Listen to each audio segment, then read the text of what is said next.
This is Beverly Hills. And here come the Beverly Hillbillies.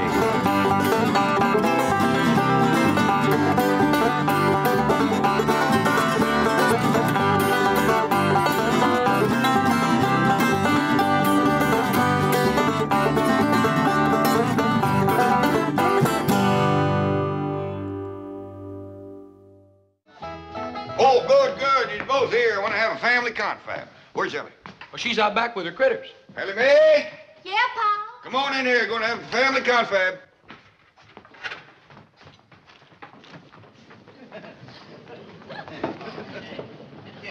Well, as you all know, poor widow Fenwick and her young'un is coming to spend the day, and we all got lots to do. Fenwick.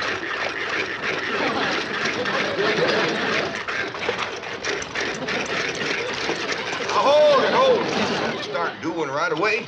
I'd like to say a few words first. Now, let's commence with the victuals.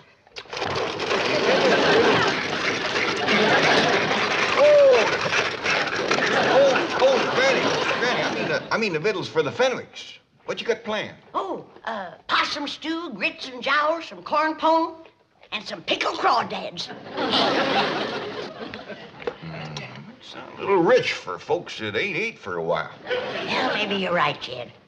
To get the wrinkles out of their belly, I'll start them off with some nice hot owl soup. That'll be fine. Now, Ellie, you and Jethro delivered them that box of clothes, right? That's right, Pal. I never knowed there were so many needy folks in Beverly Hills. Me neither. By doggies, you gotta admire that widow Fenwick. She's poor but proud. Jethro and Ellie tells me that right across the front of this little house of hern, she's got writ big as life, Fenwick House.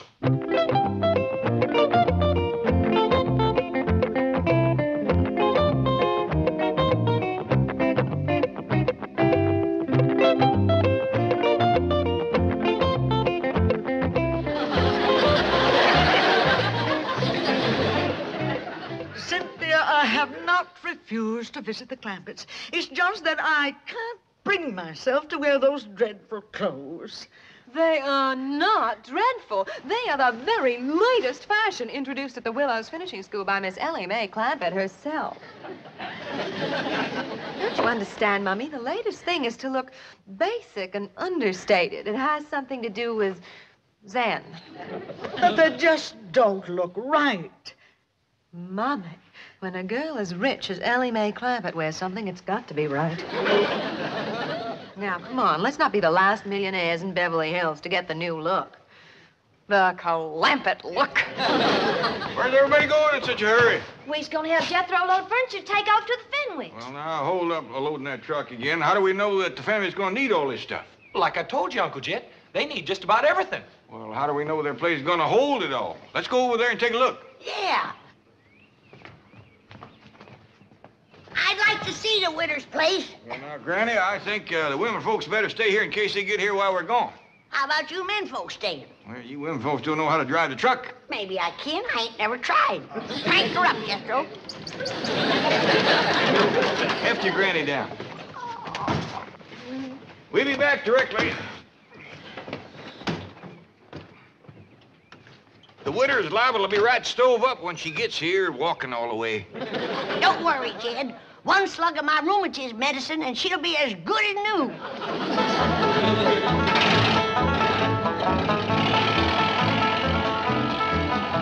Granny, can your rheumatism medicine sure enough cure rheumatiz?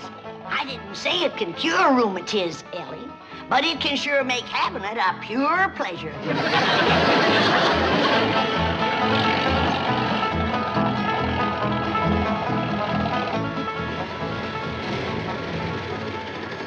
We don't want to embarrass them, Jethro, so if they still at home, we'll right quick drive by. Don't look like nobody's home, Uncle Jet. Well, come on, let's take a look around.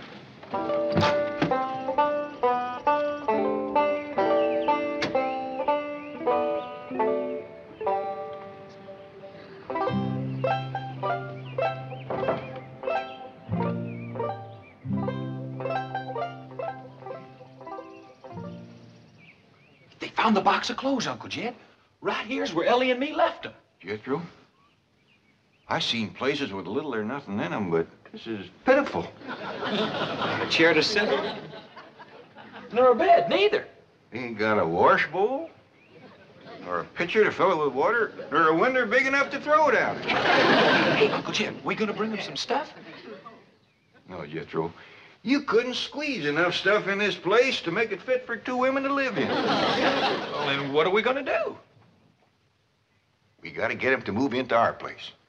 It ain't gonna be easy, the widow being such a prideful woman.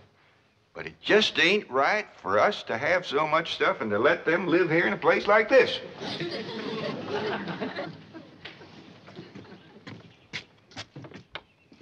Now, there's something I just can't understand. How can folks live in a big, fine house like that and let a poor, starving widow and her young'un live in a place like this right outside their gate? Uncle Jed, let's go up and give them what for. It ain't for us to speak judgment on them. Maybe the spirit of love will take hold like it did Miss Drysdale. The Clampett are moving for la. The Clampett are moving for la. The darling is happy.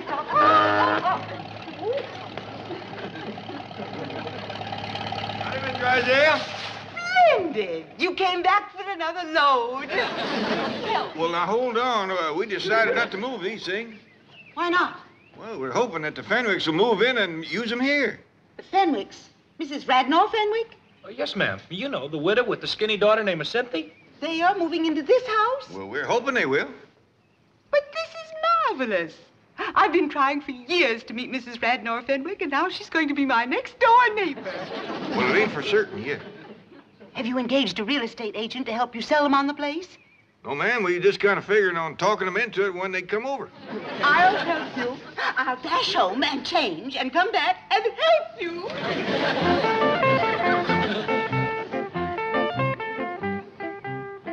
You see what I mean, Jethro? The spirit of love has put wings on her feet. That's what I'll say, Uncle Jed. Just look at her go over that hedge.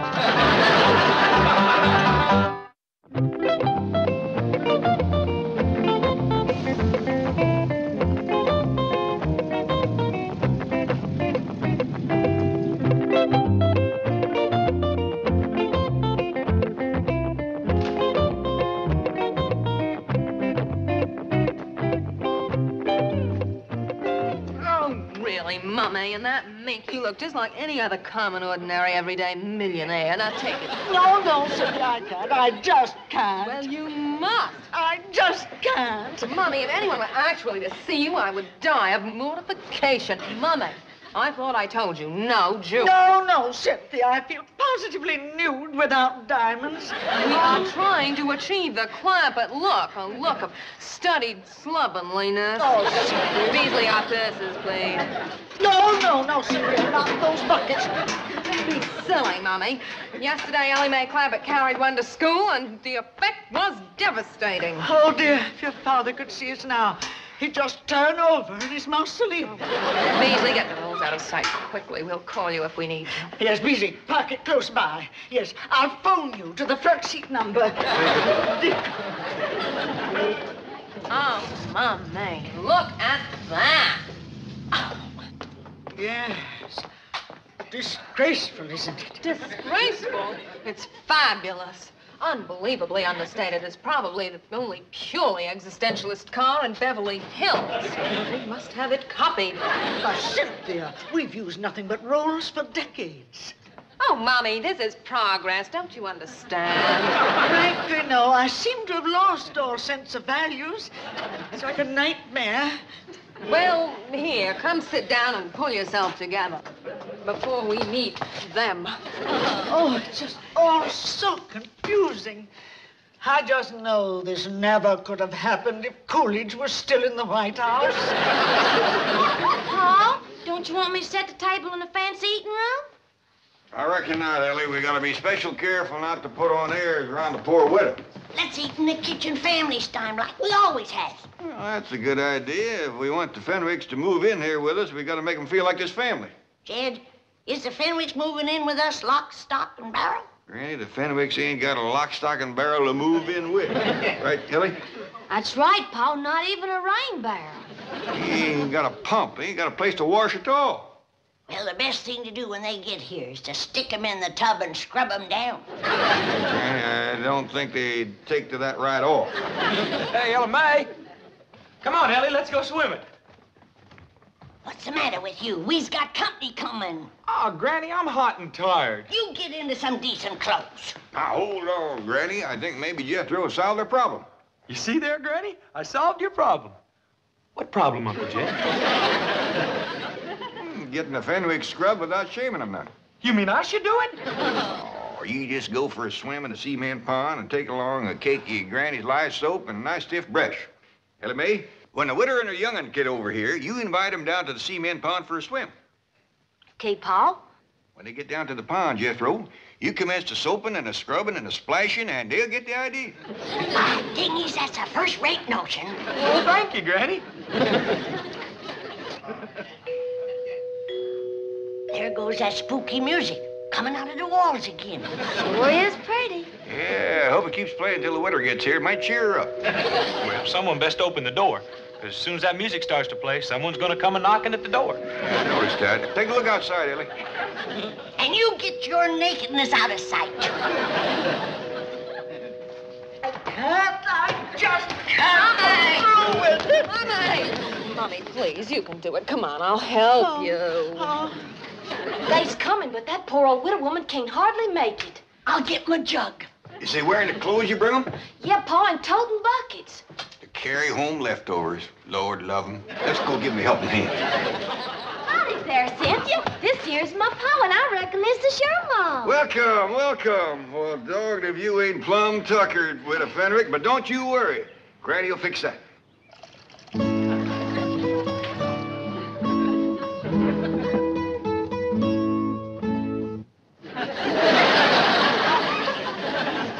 Granny, this here's Cynthia Fenwick and her mom. Howdy, folks. Take their buckets out to the kitchen, Ellie. Yes, sir, Pa.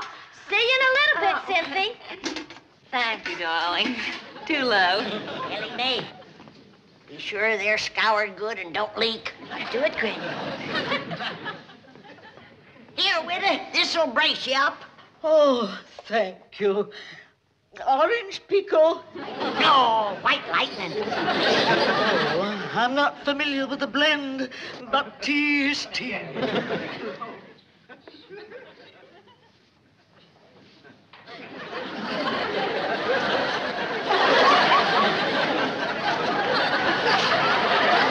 That got her to breathing deep. Here, Mommy, have a cigarette, darling. Oh, I wouldn't light a flame so close to your maw just yet. You just might set her off. Come on, widow. Let's go to the kitchen. I'll give you a nice hot bowl of owl soup. Owl soup. Oh, Cynthia, please send for the rolls. No, Mommy. She's right, Witter. You don't need no rolls. Granny's baked some corn pone. Eat my corn. Oh, no. Come on, widow. Oh, Cynthia, please help me. Mr. Clampett, if I might be alone with Mommy for just a few moments, I think I shall be able to compose her. Okay, Cynthia. Just follow your nose to the kitchen. Yeah, the grits and jowls will lead you right to the door. Good girl, widow. Cynthia, did she say grits and jowls? Yes, Mommy, doubtless the maid and the butler. Now, come, do get a grip on yourself. Oh, yeah. Mommy, think of all the trouble the Clampetts have taken to achieve a total look. The truck, those clothes, their speech. Why, they even weave. You'd weave, too, if you ever drank their tea. We must try to emulate them.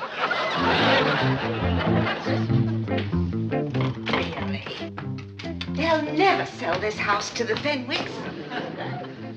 We can practice on the cleaning woman. Howdy there. Are you Grits? I beg your pardon. Oh, we all is looking for grits and jowls. Well, you'll find them in the kitchen. And please stay there, out of sight. Now see here, you. We is friends of the Clampetts. Obviously.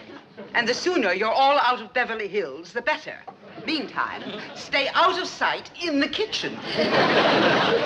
That is the surliest cleaning woman I've ever seen. See, Mama, even the Clampetts have a servant problem. Yes, for the first time, I'm beginning to feel a common bond with them. We're both members of an oppressed minority group. Millionaires. Ain't the Fenwick sniffed their way to the kitchen yet? Well, not yet, Pa. Should I go and find them? Well, let's have a little confab first. Now, Jethro is getting powerful hungry, paddling around in the cement pond with that brush and soap. Ellie, you hinted to the widow and Cynthia about going swimming? Well, ain't had a chance, Pa. Well, they must be nigh on to starving. Granny, can we skip the washing and go right to eating? Jed, from what you tell me about the way they've been living, I'd feel much better if they were washed down good before they sat at my table. Maybe you're right. They didn't look bad, but you never can tell. Oh, there you are. We're still looking for grits and jowls. Oh, we'll get to them directly. Ellie. Oh, Cynthia, I bet you and your Ma would like to go swimming, huh? I wouldn't. And now neither would I. We got a dandy pond, all made out of cement. Nice clean water in it, too. And plenty of room to splash around and work up a good lather. No, thank you. No, I'll pass, too. Maybe they just like to look at the pond. Show them, Ellie. Okay, Pa. No. We're not interested. We didn't even bring suits. Well, I got one that'll fit you. And I'll try and find one for you, Etta. Baste my possum, Jed. Yeah, now come on, ladies. Pond's right out here. Come on, here you go. It's right over there to the right. It's peculiar behavior. Why do you suppose they're so insistent that we come up? Mama, looky there.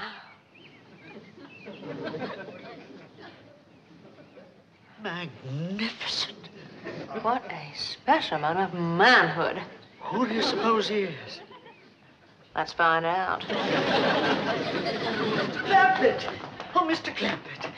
Who is that Adonis by the side of the pool? Adonis? That magnificent creature with the rippling biceps. Let's take a look, ma'am. That's why they wanted us to see the pool. They're going to attempt a little matchmaking. Oh, I hope so.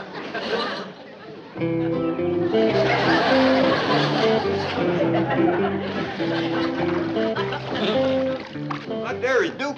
Duke? He has a title? Yeah, Duke. Duke of what? Where's he from? Well, he was born in Oxford. He's been with us since he was a little feller.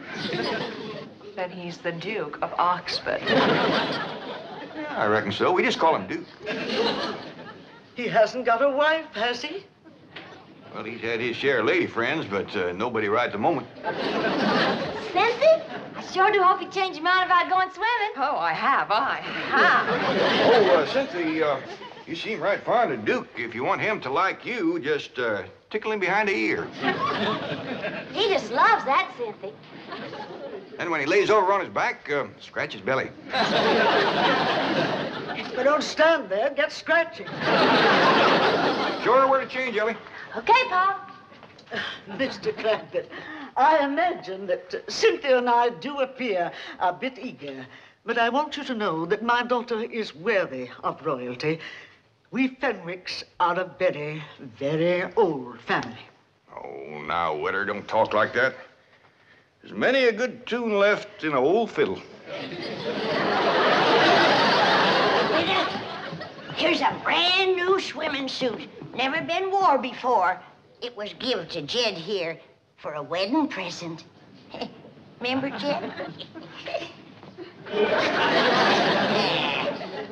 Too big. Wouldn't be enough left sticking out to wash. Wash? We'll make do. You better leave the room, Jed. Go on out to the laundry tub, Witter, and peel your shirt off.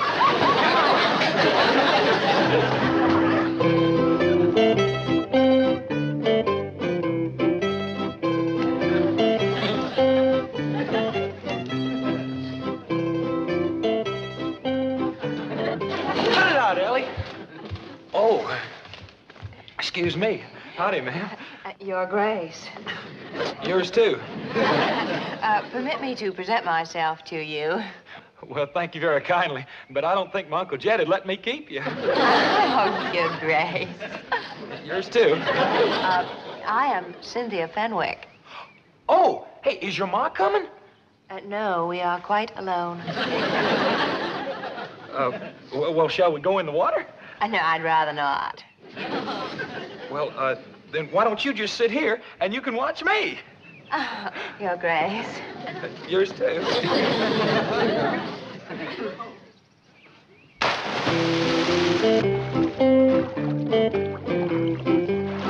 Now watch here. Are you watching, Cynthia? Oh, yes, I am. All right, now, here we go.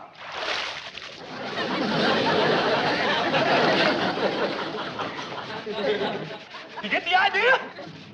Well, it looks as if you are taking a bath. That's right. Come on in. Your Grace. Yours too.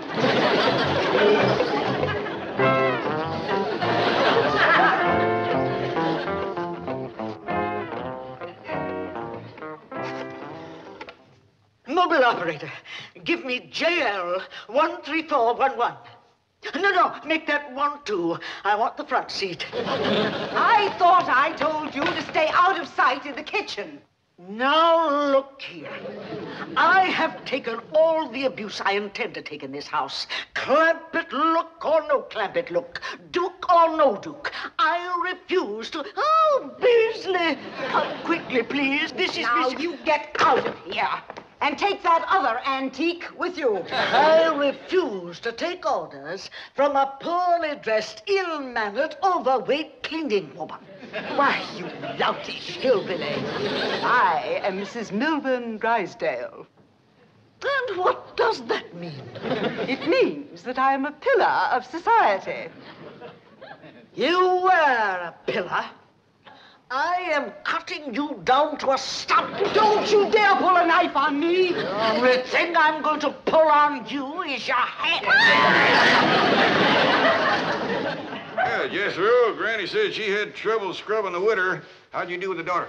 I tried, Uncle Jed, but that girl ain't washed in so long I couldn't sell her on the idea. Granny said the witter bucked like a mule, too, and then she busted loose and run. Can we eat now? Yeah, Jethro, scoot up the back way and get some clothes on. Hey, you know something, Uncle Jed?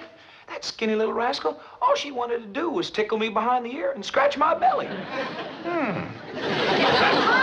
Paul, come quick. Miss Drysdale and the widow Fenwick is having a real cat fight in the front hall. Let me up, you female wrestler. I'll have you drummed out of Beverly Hills. Sylvia Carter, hold her right there. No. Now I'm gonna finish the job. Widow Fenwick. Did you call her Fenwick? I did. Here now, get off that poor starving Miss Fenwick. You all right, witter? You all right? Oh, I have never been less all right in my entire life.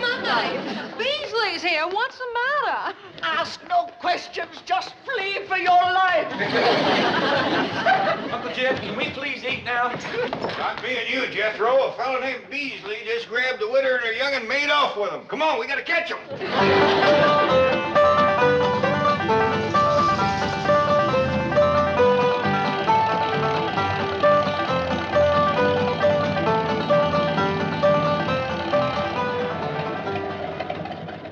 They turned right in there, Uncle Jed. And now the gates are closed. Well, I'll be doggone. That Beasley feller is the one that lives in that big mansion. And he's taking the widow and Cynthia into his house. And bowing and scraping to him, too. Uncle Jed, you was right about not speaking judgment on that rich fella. Yeah, looks like the spirit of love sure took a hold of him, all right. Come on, Jethro, let's go home and have some possum.